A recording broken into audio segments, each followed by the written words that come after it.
Vital MTBers, look at what Santa Claus dropped off 25 days early. The new Canyon Spectral 2.9.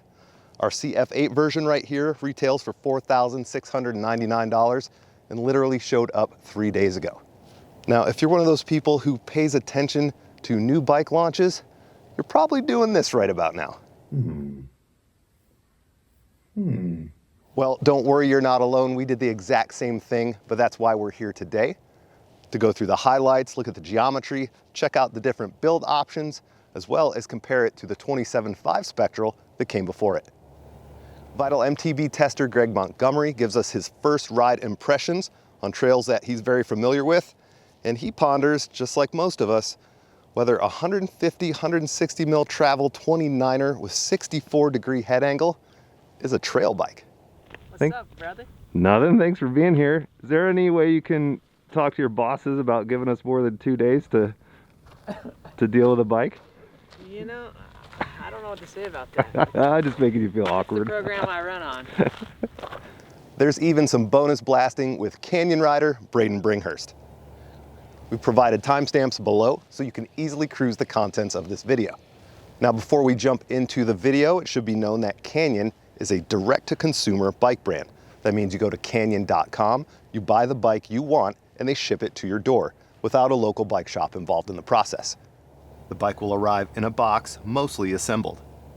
Canyon includes the tools you need to finish the build and get the bike set up at home so you can get out on the trail. A benefit of this buying procedure is that bike prices are lower than with a brand like Specialized or Trek or Santa Cruz that have bike shops to deal with. Potential downsides are that you're on your own with assembly and maintenance, which probably isn't a huge deal for any of you out there actually considering this Spectral 29.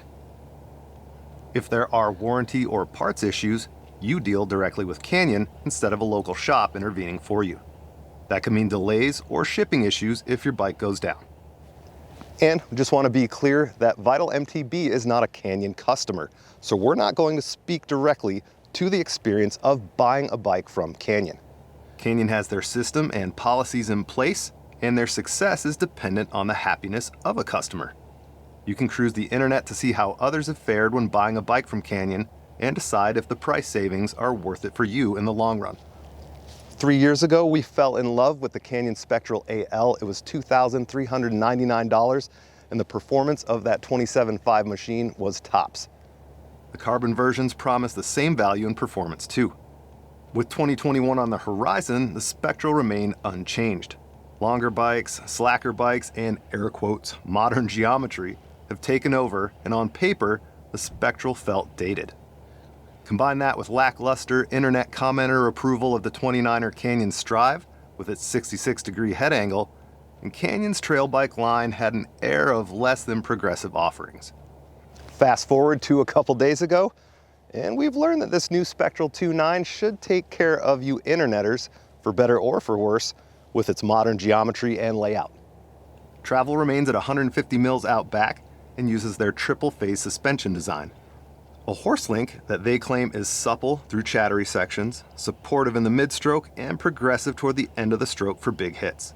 Sadly, 27.5 doesn't get the updates we see on this 29er, and alloy options are nowhere to be found. The 27.5 version of the Spectral that we've grown to love does remain as an option, however.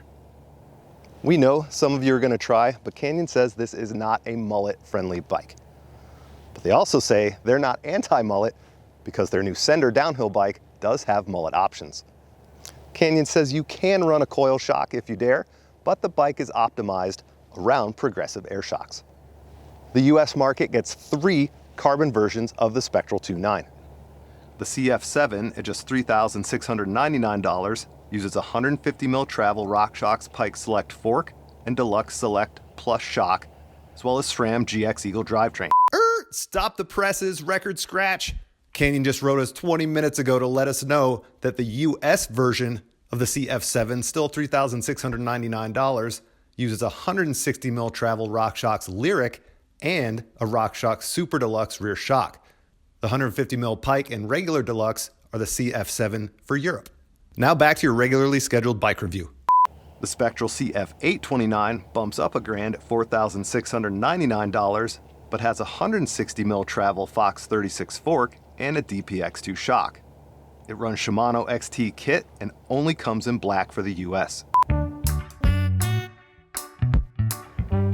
Things between Europe and the US continue to differ, as the US version of the CF9 for $56.99 has SRAM X01 Eagle goods, but uses the Fox suspension package with a 160mm fork.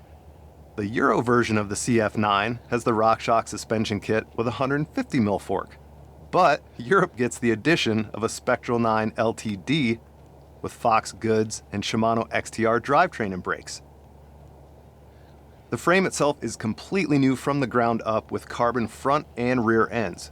And Canyon claims this 29-inch frame is lighter and stiffer than the 27.5 before it. A medium weighs 2,598 grams or 5.72 pounds. Not bad considering it's a longer, bigger bike overall. This is the weight of our size large test bike without pedals. Aside from wheel size, geometry is the obvious visual big difference on this new Spectral. Reach measurements grow substantially across all sizes. The new medium is 460 mils compared to 440, and our large test bike has a reach of 485 millimeters compared to 460 on the size large 27.5. In the low setting with a 160 millimeter fork, head angle is 64 degrees compared to 66 on the old one. In the high flip chip setting with a 150 mil fork, you get a 65 degree head angle on the new Spectral. Seat tube lengths get chopped, giving shorter riders the option to go on a bigger bike without a seat up their butt, and seat angles are now between 76 and 77 degrees depending on flip chip setting and fork travel.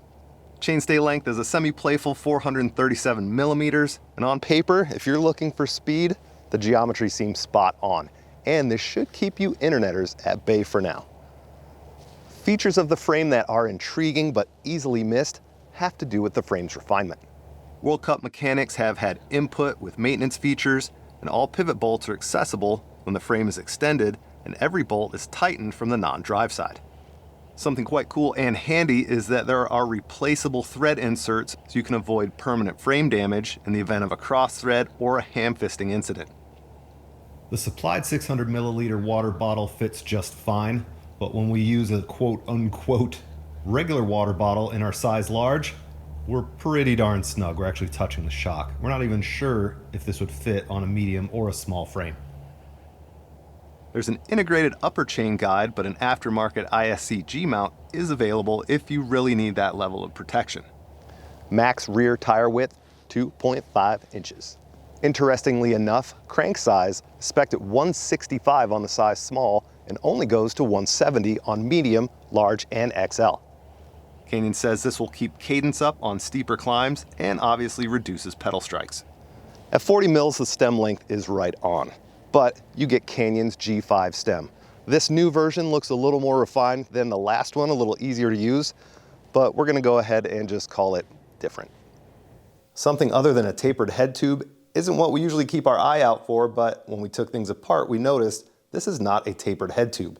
We spoke with a friend of ours at a major component company asking why Canyon might use this head tube interface, and what he thought was it's for internally routed cables going through handlebars, through the stem, and straight into the frame.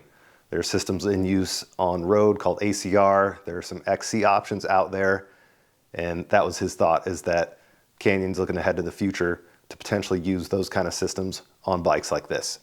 The one thing we notice with this cap, which seems specific to the frame, is when the bars get turned, you get this lip right here, which could bring in contaminants, you know, water, dirt, mud, whatever, but also it's kind of sharp. Fork offsets are 44 mils across the board, and the shock size is 230 by 60 millimeters. 30.9 millimeter diameter droppers vary across models, from a Canyon Iridium on the CF7 and 8 to a 1-up V2 on the CF9s. Small and medium bikes get a 150 mil drop, while large and XL get 170s.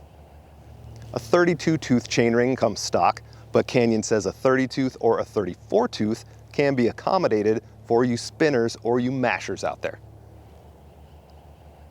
Canyon describes the suspension updates as a bit more progressive than the last model, with anti-squat figures increased near sag and through initial travel. This should mean hits at speed are handled well while pedaling efficiency is increased. Anti-squat numbers drop as the suspension cycles deeper with the goal of reducing pedal kickback through bigger hits. So how does the new layout, the suspension tweaks, the kinematics, how does that all transfer to the trail? With such short time on the bike and this tight deadline, we're not saying anything definitive yet, but Vital MTB tester Greg Montgomery was able to spend a few chilly hours on a trail he's really familiar with to give us his first ride impressions. So it's 25 degrees out, but here we are, climbing and staying very warm. Sun is nice too, obviously. Speaking of climbing, it climbs really well. No need for that climb switch at all. Just got this bike last night, and so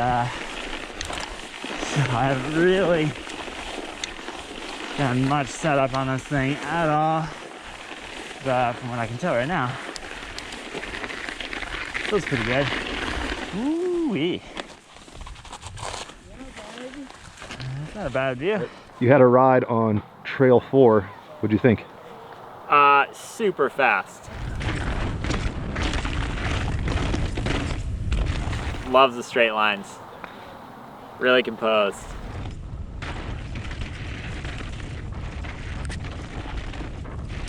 I'm gonna make some fine adjustments here over the next few weeks for sure.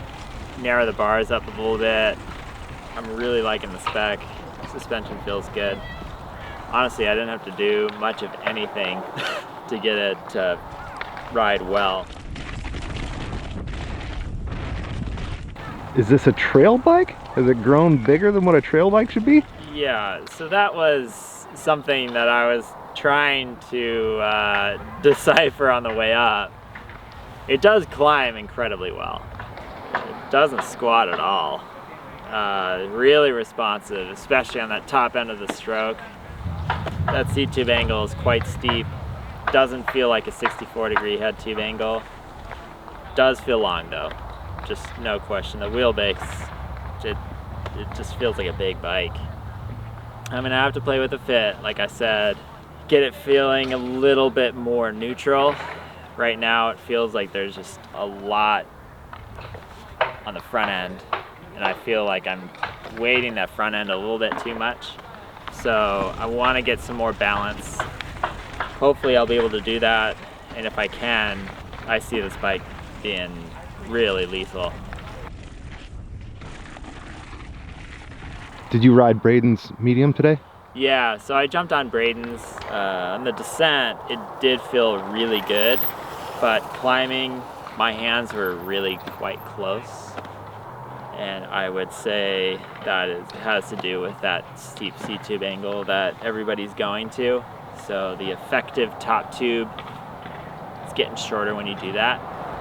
I think this will be the bike that'll fit me best, but right now it's hard to really give a definitive answer of what size I would choose. I'm 5'11", about 180 centimeters. Yeah, it was really fun, that's for sure. Made the trail seem like it was just kind of a casual stroll, really.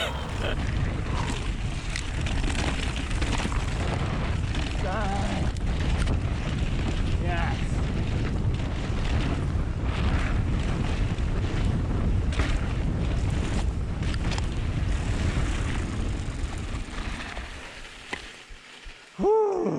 Would you put the Spectral 2.9 on your trail bike shortlist? Would you call it a trail bike? Debate all that stuff in the comments. Have fun with that. We're gonna be putting this through the ringer to get a long-term test. And in the meantime, hit up vitalmtb.com where you can see all the details on the builds, the specs. You can compare it to the 2021 Stump Jumper Evo Expert. Smash that like button and let us know what you want to see from us. Sun's out, it's a little chilly, but we can get some bike testing done. We want to know what you have to say. Want to know what you want to see. Pew.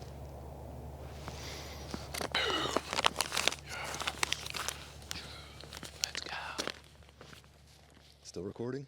Thank goodness. Boom.